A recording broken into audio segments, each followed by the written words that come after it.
Cuando mi madre era una niñita de 8 o 9 años y vivía en Suiza, el conde R. de Holstein se trasladó, por causa de su salud, a la ciudad de Vevey, en donde tomó una casa con la intención de permanecer allí durante 2 o 3 años. Enseguida trabó conocimiento con mis abuelos maternos, y dicha relación desembocó en una amistad. Se reunían constantemente y cada vez tenían mayor afinidad entre sí. Conociendo las intenciones del conde, en lo que a su estancia en Suiza se refería, mi abuela se sorprendió mucho cuando una mañana recibió de él una breve nota en la que se le informaba que, de modo urgente, se veía obligado a regresar a Alemania aquel mismo día por unos inesperados asuntos. En la misiva añadía que sentía mucho tener que partir, aunque debía hacerlo, y terminaba deseándole toda clase de parabienes, y esperando que tuviesen ocasión de reencontrarse algún día. Marchó de Vevey aquella tarde y nada más se supo de él ni de sus misteriosos asuntos.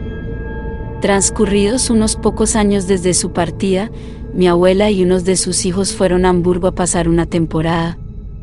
Llegó a oídos del conde R. la noticia y, teniendo deseos de verles, les invitó a su castillo de Breitenburg, donde se quedaron durante unos días.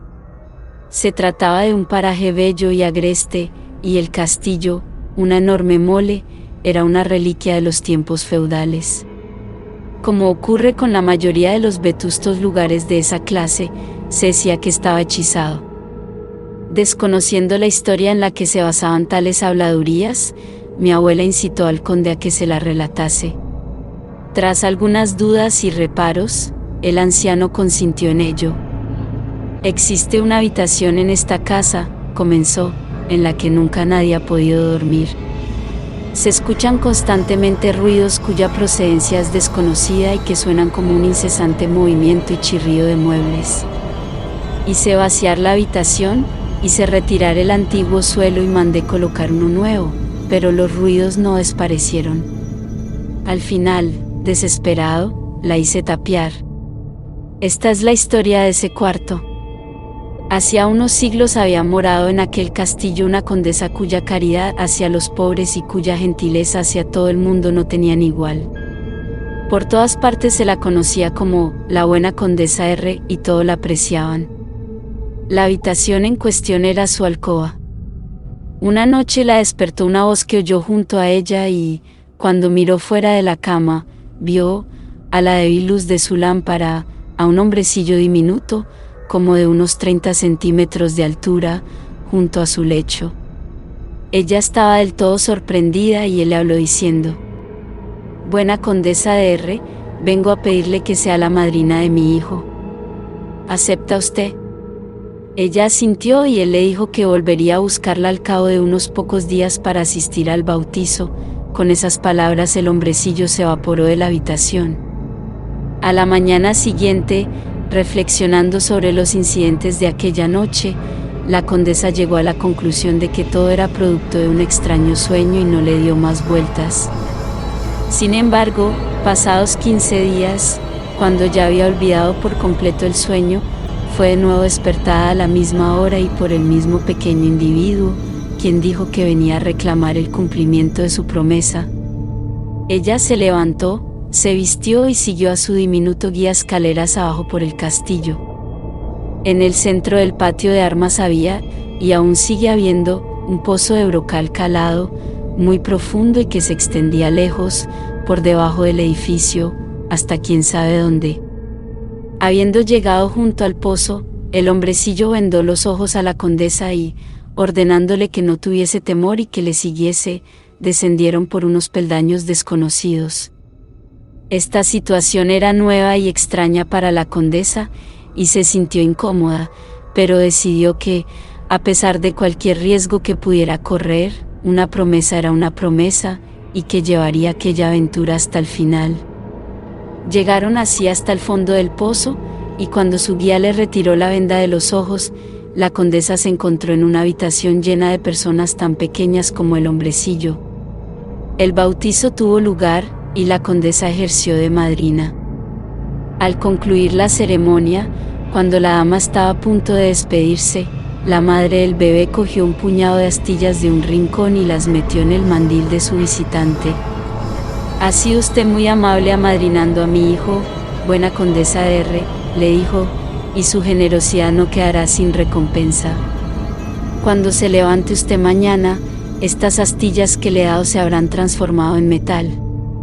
Con él debe hacer usted fundir inmediatamente 2 peces y 30 silberlingen, una moneda alemana. Cuando los tenga tallados, cuídelos con esmero, pues, durante el tiempo que permanezcan en su familia, todo será prosperidad, pero si alguno de ellos se pierde alguna vez, padecerán miseria sin cuento». La condesa se lo agradeció y les deseó a todos lo mejor. Tras cubrirle de nuevo los ojos con la venda, el hombrecillo la condujo sana y salva fuera del pozo, y a su propio patio, en donde le retiró el vendaje. Nunca más volvió a verle.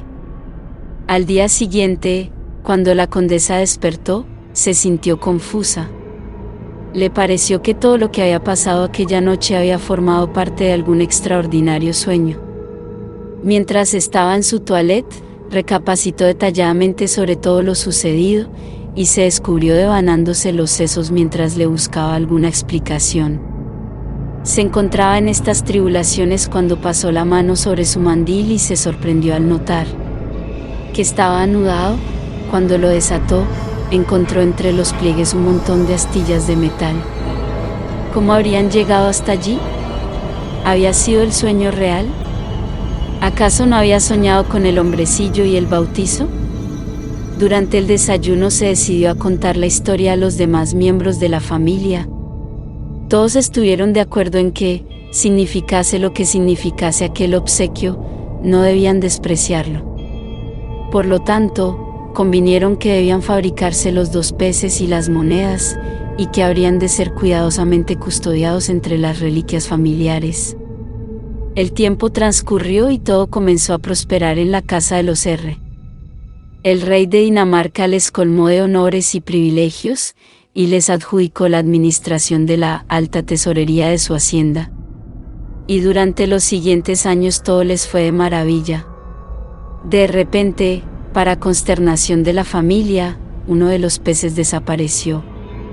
Se llevaron a cabo arduos y denodados esfuerzos por dar con su paradero, en vano.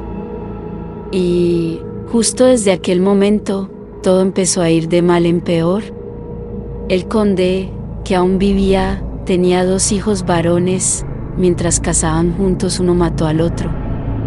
Se desconoce si fue de manera accidental o no, pero siendo ambos jóvenes bastante conocidos por enzarzarse en continuas disputas, la duda empezó a planear sobre el asunto. Aquel fue el comienzo de una época colmada de desgracias.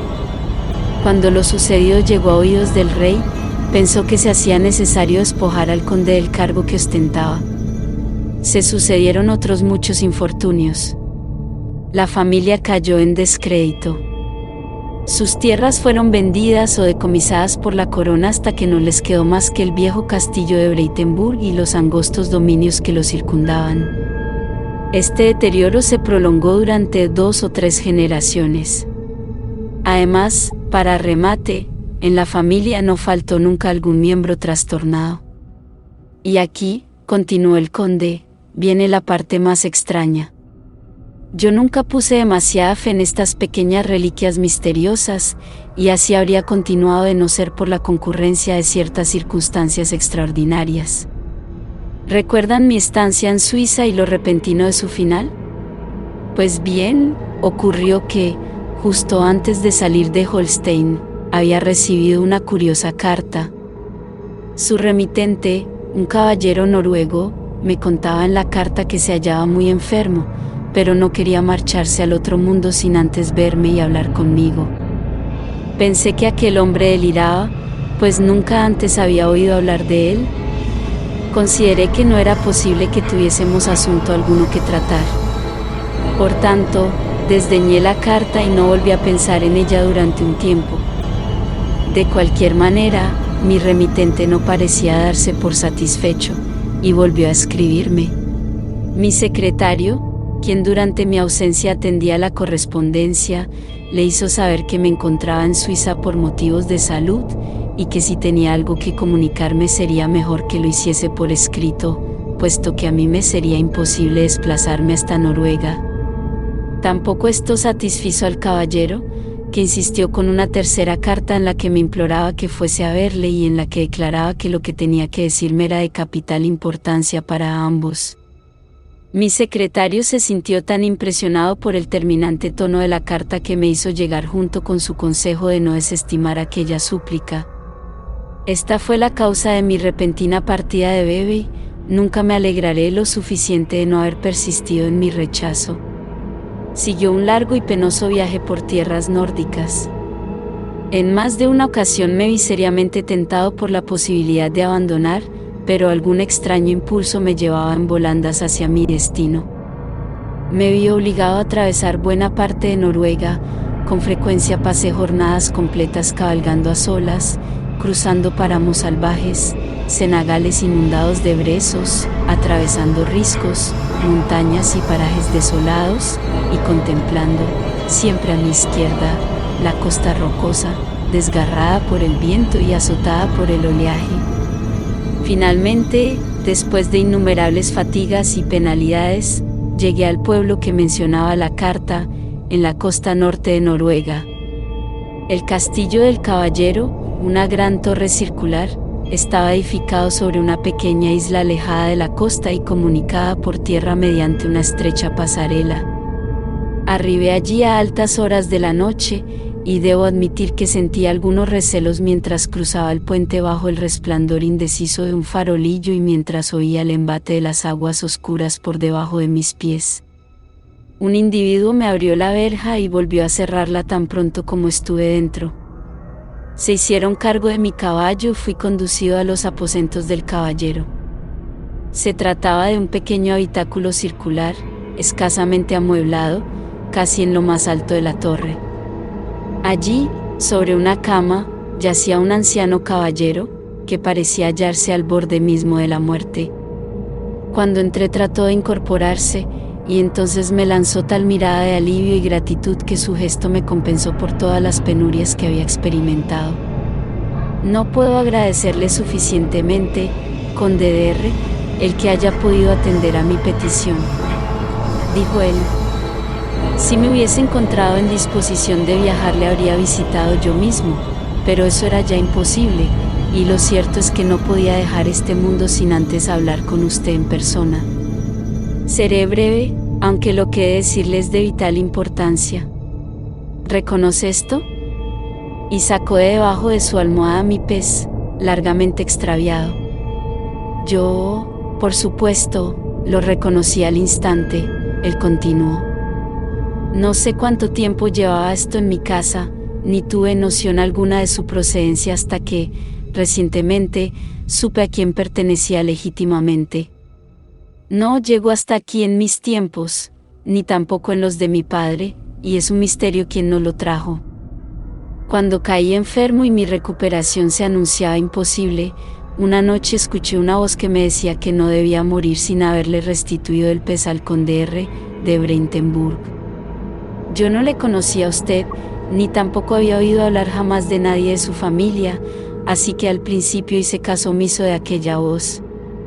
Sin embargo, siguió acuciándome cada noche, hasta que, desesperado, tomé la determinación de escribirle. Entonces la voz paró. Llegó su esposa y volví a oír la advertencia de que no debía morir hasta que usted llegase. Por fin supe que vendría, y no tengo palabras para agradecerle tanta amabilidad. Estoy seguro de que no podría haber muerto en paz sin antes verle.